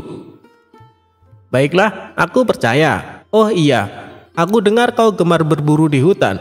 Bagaimana kalau besok kita berburu bersama-sama?" ajak Baginda Raja. "Dengan senang hati wahai Paduka yang mulia. Hamba terima ajakan Paduka," balas hakim baru. "Baiklah, besok kita berangkat, tapi aku akan mengajak serta Abu Nawas," timpal Baginda Raja. Abu Nawas yang saat itu sedang cekcok dengan istrinya langsung menerima ajakan Baginda Raja. Dengan begitu, ia bisa menghindari kemarahan sang istri. Singkat cerita, Abu Nawas, hakim baru tersebut, dan Baginda Raja pergi meninggalkan istana. Ketiganya mulai perjalanan menuju hutan. "Abu Nawas, apa kamu punya saran? Hutan mana yang akan kita tuju?" tanya Baginda Raja. "Ada Paduka, hutan di seberang lautan. Di sana banyak hewan kijang, tapi hutan tersebut terkenal angker," jawab Abu Nawas. "Sama setan saja masa takut? Ayo kita ke sana," balas Baginda Raja. Ketiganya lalu menuju hutan yang terkenal angker. Saat akan memasuki hutan tersebut, Abu Nawas mulai merasakan hal mistis. "Paduka, apa Paduka yakin akan masuk ke dalamnya?" tanya Abu Nawas. Tidak berapa lama, tampak seekor kijang muncul di hadapan mereka. Baginda Raja dan hakim istana langsung mencabut anak panah dan membidiknya. Tapi sayang bidikan mereka meleset, sehingga membuat kijang tersebut berlari ke hutan. "Ayo kita kejar!" teriak Baginda Raja. Mereka pun mengikuti arah larinya kijang. Ketika sedang mengejar hewan buruan, tiba-tiba muncul seekor harimau. Melihat ada mangsa di depannya, harimau itu langsung mengejarnya. Baginda Raja dan Abu Nawas serta hakim istana spontan berlari menghindari kejaran harimau tersebut. Setelah beberapa lama kemudian, akhirnya mereka bertiga pun selamat. Namun alangkah terkejutnya mereka saat mengetahui tengah berada di dalam hutan. Pasalnya, mereka bertiga tersesat di tengah hutan yang angker. Mereka tidak tahu harus meminta bantuan kepada siapa. Di tengah situasi yang mencekam itu, tiba-tiba muncul kakek tua misterius yang berpakaian serba putih. Kakek tua itu menanyakan perihal kedatangan mereka ke hutan tersebut. "Kenapa kalian sampai ke tempat ini? Tahukah kalian kalau tempat ini sangat berbahaya?" tanya kakek tua tersebut. "Kami tersesat, Kek. Apakah kakek bisa membantu kami?" kata Baginda Raja. "Aku bisa membantu kalian, tapi masing-masing dari kalian hanya dibatasi satu permintaan," balas kakek tua. Kemudian Baginda Raja mengungkapkan keinginannya. "Begini kek, aku ingin pulang ke istana. Aku ini adalah raja. Aku tidak ingin kehilangan istanaku," minta Baginda Raja. "Baiklah, keinginanmu aku kabulkan," jawab kakek tua. Seketika Baginda Raja langsung menghilang dan dengan sekejap ia sudah berada di istana, duduk di singgasana bersama sang permaisuri. "Syukurlah, akhirnya aku bisa kembali berada di sini," ucap Baginda Raja. "Sekarang giliranmu, apa permintaanmu?" tanya kakek tua kepada hakim istana. "Aku adalah hakim istana yang kaya raya. Aku ingin pulang ke rumahku yang megah. Aku tak mau kehilangan harta kekayaan. Aku ingin secepatnya berkumpul dengan istri dan anak-anakku," pinta hakim baru tersebut. "Baiklah, keinginanmu aku kabulkan," jawab si kakek tua. Seketika hakim istana langsung menghilang dan berada di rumah megahnya berkumpul dengan istri dan anak-anaknya. Kini tinggal Abu Nawas seorang di dalam hutan. "Sekarang giliranmu, apa permintaanmu?" tanya kakek tua kepada Abu Nawas. "Aku ini orang miskin kek, rumahku kecil dan tidak ada harta yang berharga di rumah. Aku juga sedang cekcok dengan istri. Aku tidak tahan dengan omelannya. Hal inilah yang membuatku tidak betah di rumah.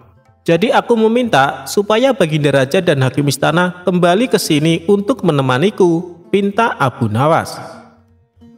Seketika permintaan Abu Nawas terkabul, Baginda Raja dan hakim istana tiba-tiba kembali berada di sampingnya. Hakim istana dan Baginda Raja terkejut dengan kejadian ini. "Kenapa kami kembali berada di sini?" tanya Baginda Raja dan hakim istana.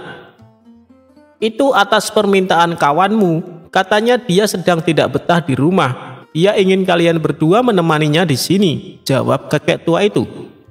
"Abu Nawas, kamu kurang ajar!" teriak hakim istana dan Baginda Raja. Sementara si kakek tua misterius itu langsung menghilang dari hadapan mereka.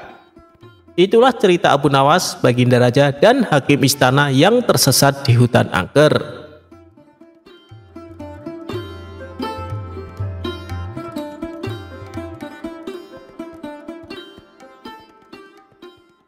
Bagi Abu Nawas, tidak perlu menjadi pintar untuk mendapatkan uang.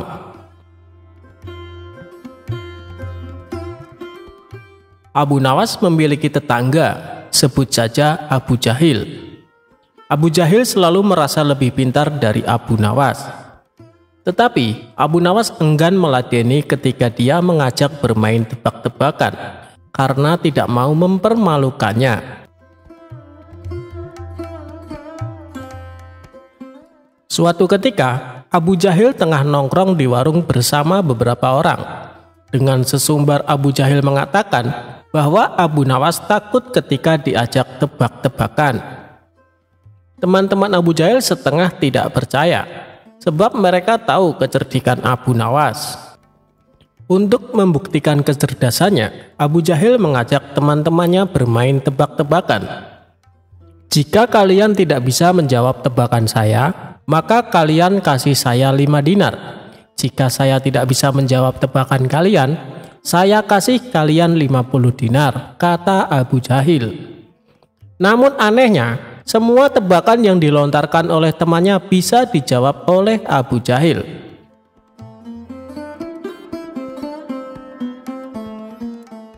Tak lama kemudian, Abu Nawas datang. Seketika Abu Jahil menantangnya, tetapi Abu Nawas cuek saja dan duduk agak jauh sambil memesan segelas teh. "Tuh kan, Abu Nawas takut meladenin saya karena dia takut kalah. Mungkin kecerdasannya sudah berkurang," kata Abu Jahil. Mendengar ucapan Abu Jahil, Abu Nawas merasa dilecehkan. Akhirnya, Abu Nawas mendekati Abu Jahil dan menerima tantangannya. Orang-orang yang ada di warung merasa akan ada tontonan gratis, dan mereka mengerumuni keduanya. "Apa tantanganmu, wahai Abu Jahil?" kata Abu Nawas. "Kita akan adu kecerdikan dengan bermain tebak-tebakan. Kali ini kamu pasti kalah, kata Abu Jahil. Lantas seperti apa peraturannya, wahai Abu Jahil? Tanya Abu Nawas. Jika kamu tidak bisa menjawab tebakan saya, maka kasih saya 5 dinar. Jika saya tidak bisa menjawab tebakanmu, saya kasih kamu 50 dinar, kata Abu Jahil. Akhirnya Abu Nawas menyetujui aturannya. Tetapi Abu Jahil meminta agar mengajukan pertanyaannya terlebih dahulu. Tebak-tebakan pun dimulai. Berapa jarak bumi dengan langit? Tanya Abu Jahil. Mendengar pertanyaan seperti itu, Abu Nawas terkejut. Lalu Abu Nawas merogoh sakunya dan memberikan uang 5 dinar ke Abu Jahil. Sekarang giliran Abu Nawas memberikan pertanyaan. Hewan apa yang kakinya 3? Tanya Abu Nawas. Mendengar pertanyaan itu, Abu Jahil juga kaget, tetapi ia berpikir keras untuk mencari jawaban. 1 jam kemudian, dia belum bisa menemukan jawabannya. Akhirnya ia terpaksa memberikan 50 dinar ke Abu Nawas. Memangnya hewan apaan, Abu Nawas? Tanya Abu Jahil penasaran. Mendengar pertanyaan itu, Abu Nawas memberinya 5 dinar. Saya butuh jawaban, bukan uang, kata Abu Jahil. Saya tidak tahu jawabannya, makanya saya kasih 5 dinar. Kan begitu aturannya, kata Abu Nawas. Sekarang giliran saya bertanya, lanjut Abu Nawas. Hewan apa yang kakinya 3? Tanya Abu Nawas. Kan sudah ditanyakan, kenapa ditanyakan lagi? Protes Abu Jahil. Kamu kan belum bisa menjawabnya. Tadi kan aku kasih kamu 5 dinar karena tidak bisa menjawab pertanyaan yang sama, kata Abu Nawas. Untuk itu, terpaksa Abu Jahil memberikan 50 dinar lagi untuk Abu Nawas. Tebak-tebakan pun berakhir dengan Abu Jahil pergi dengan wajah malu dan kesal. Sementara Abu Nawas tertawa cekekekan. Dalam permainan itu, Abu Nawas untung 90 dinar dengan bermodal pertanyaan hewan berkaki 3.